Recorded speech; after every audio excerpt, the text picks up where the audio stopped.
الحمدللہ وحدہ لا شریک لہ والصلاة والسلام علی من لا نبی بعدہ۔ امید کرتا ہوں ناظرین کرام آپ سب خیریت سے ہوں گے۔ بھائی ارشاد مرزا انہوں نے مسئلہ معلوم کیا ہے،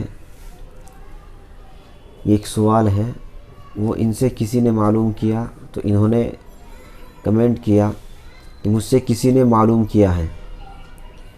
سوال یہ ہے کہ جب اللہ تعالیٰ انسان کو پیدا کرتا ہے، یعنی مسلمان جو ہے ان کے لیے ختنہ کرانا سنت ہے، ختنہ کرانا سنت ہے، مسلمان کے لیے سنت مؤکدہ ہے۔ تو ان سے کسی نے معلوم کیا کہ اللہ تعالیٰ مسلمانوں کو بغیر ختنہ ہی کے پیدا کیوں نہیں کرتا کہ بعد میں ختنہ کرانی پڑتی ہے۔ یعنی سوال کرنے والا یہ اعتراض کر رہا ہے کہ اگر اللہ تعالیٰ چاہے تو بغیر ختنہ کے بھی انسان کو پیدا کر سکتا ہے، مسلمان کو پیدا کر سکتا ہے، تاکہ بعد میں کرانی ہی نہ پڑے۔ دیکھیے یہ جو سوال کیا گیا ہے یہ بالکل احمقانہ سوال ہے، بے وقوفوں والا سوال ہے، پاگلوں والا سوال ہے۔ یہ سوال تو اسلام کے ہر حکم پر کیا جا سکتا ہے۔ یہ سوال تو اس پر بھی کیا جا سکتا ہے کہ زیر ناف کے بال کاٹنے کا حکم کیوں دیا گیا؟ 40 دن سے پہلے زیر ناف کے بال کاٹنے کا حکم ہے۔ اگر اللہ تعالیٰ چاہتے تو زیر ناف کے بال ہی پیدا نہ کرتے، ان کو کاٹنے کی ضرورت پڑتی۔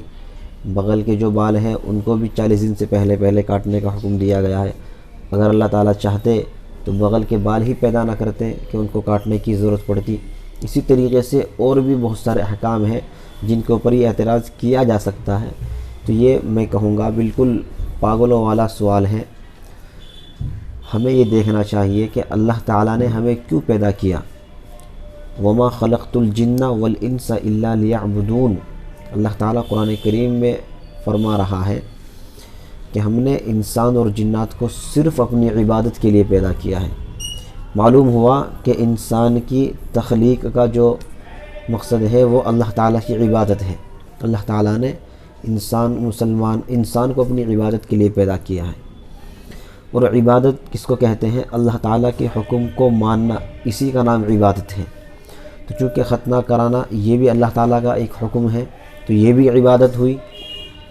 اسی طریقے سے ہم نماز پڑھتے ہیں تو یہ نماز ہم اس لیے پڑھتے ہیں کہ یہ اللہ تعالیٰ کا حکم ہے، اس لیے یہ عبادت ہے، روزہ رکھتے ہیں۔ اسی طریقے سے جتنے بھی احکام ہیں اللہ تعالیٰ کی طرف سے ہم کو ملے ہیں ان کا کرنا ہمارے لیے عبادت کہلاتا ہے۔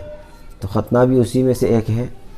تو یہ جو سوال ہے بالکل پاگلوں والا سوال ہے، اور یہ ارشاد بھائی سے کسی نے پوچھا تو انہوں نے کمنٹ کے ذریعے مجھ سے معلوم کر لیا۔ ہو سکتا ہے یہ سوال کرنے والا کوئی غیر مسلم ہو، کیونکہ مسلمان تو کہتے ہیں فرما بردار، اطاعت کرنے والا، حکم کو ماننے والا۔ تو ہمیں تو جو حکم ملے گا ہم اس کو مانیں گے، ہمیں یہ نہیں دیکھنا کہ اس میں ہمارے لیے فائدہ ہے یا نقصان ہے۔ ایسا نہیں ہو سکتا کہ اس میں ہمارے لیے فائدہ نہ ہو، چونکہ ہم اتنی سمجھ، اتنی عقل نہیں رکھتے، اور اللہ تعالیٰ حکیم ہے، اللہ تعالیٰ جانتے ہیں کہ اس میں کیا حکمت ہے، کیا فائدے ہیں۔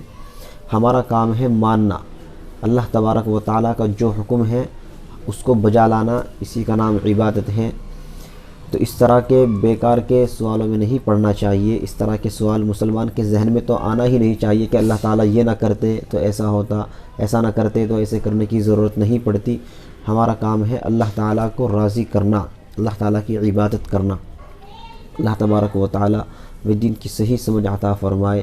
وآخر دعوانا ان الحمد للہ رب العالمین۔